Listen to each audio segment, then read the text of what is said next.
দুই স্ত্রী নিয়ে এক ঘরে একই বিছানায় ঘুমানো যাবে কিনা। অনেকে প্রিয় মানুষের কবরের পাশে নিজের কবর দেওয়ার জন্য ওসিয়ত করেন। পাশাপাশি দুই কবরের বাসিন্দারা কি পরস্পরকে দেখতে পারেন?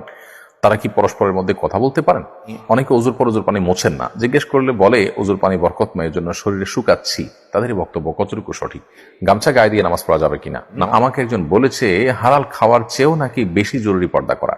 আমি এই বিষয়ে আপনার কাছে জানতে চাই। আদরে সালাম করা যাবে কিনা। অনেকে অজু ধরে রাখার জন্য জোর করে বায়ু বা পেশাব চেপে রাখে। শীতকালে এটা বেশি করা হয়, এটা কি বৈধ? ফারুক আব্দুল্লাহ লিখেছেন, যেখানে এখনো শিক্ষা ও সভ্যতার আলো পৌঁছায়নি, তাদের কাছে দিনের দাওয়াত পৌঁছেনি, মৃত্যুর পর তাদের হিসাব কিসের ভিত্তিতে হবে? এ বিষয়ে আমরা এর আগে বহুবার প্রশ্নের উত্তর দিয়েছি।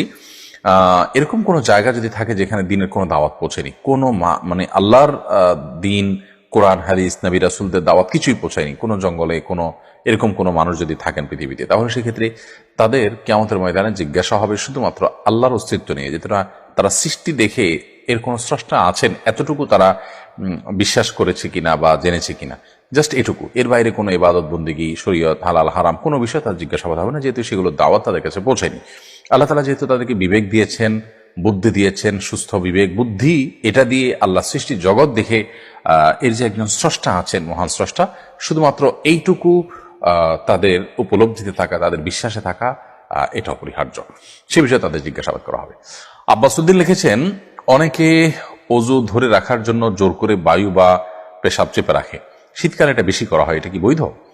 এটা গর্হিত কাজ, এটা করা উচিত না। আমরা অনেকেই শীতের সময় ঠান্ডা পানি দিয়ে অজু করতে হবে সেই ভয় থেকে আমরা অজু ধরে রাখার চেষ্টা করি, চাপাচাপি করি, অজু ধরে রাখার চেষ্টা করি। বায়ু আসছে সেটাকে আমরা আটকে রাখি, পেশাব আসছে না সেটাকে না করে আটকে রাখার চেষ্টা করি। এটা অবশ্যই ভুল কাজ এবং ইবাদতের যে আপনার কোয়ালিটি, সেটাকে নষ্ট করে দেয় এভাবে যদি আমরা ইবাদত করি। কারণ আপনি পেশাবের বেগ, বায়ুর বেগ নিয়ে, টয়লেটের বেগ নিয়ে যদি আপনি নামাজ পড়েন, তাহলে সেক্ষেত্রে সন্দেহাতীতভাবে সেই নামাজের ভিতরে পরিপূর্ণ মনোযোগ, পরিতৃপ্তি থাকবে না, খুশুবুদু থাকবে না। খুশুবুদু না থাকলে সেই নামাজটা অনেকটা প্রাণহীন নামাজের মতো হয়ে যায়। এজন্য এটা করা উচিত নয়। নবী করিম সাল্লাল্লাহু আলাইহি ওয়াসাল্লাম বলেছেন, আলা আদুল্লুকুম আলা মা ইয়ামহুল্লাহু বিল খাতায়া ওয়া ইয়ারফাউ বিহি দারাজাত। আমি কি তোমাদেরকে এমন কিছু আমলের কথা বলে দিব না যেগুলো তোমাদের গুনাহকে মাফ করে দেয় এবং তোমাদের মর্তবাকে বৃদ্ধি করে? তখন নবী সাল্লাল্লাহু আলাইহি ওয়াসাল্লাম বলেছেন, সাহাবা ইকরাম বলেছেন যে হ্যাঁ, অবশ্যই বলে দিন। নবী সাল্লাল্লাহু আলাইহি ওয়াসাল্লাম তখন বলেছেন কয়েকটা আমলের কথার ভিতরে একটা হলো ইসবাহুল উযুই আলাল মাকারি, অর্থাৎ কষ্ট এবং আপনার নানান রকমের বাধা বিপত্তি, এগুলো উপেক্ষা করেও যারা উযু করে উত্তম রূপে, তাদেরকে আল্লাহ তাআলা এই মর্যাদা বৃদ্ধি করেন। অতএব শীতের সময় এই কষ্ট উপেক্ষা করে উযু করার চেষ্টা আমাদেরকে চালাতে হবে ইনশাআল্লাহ।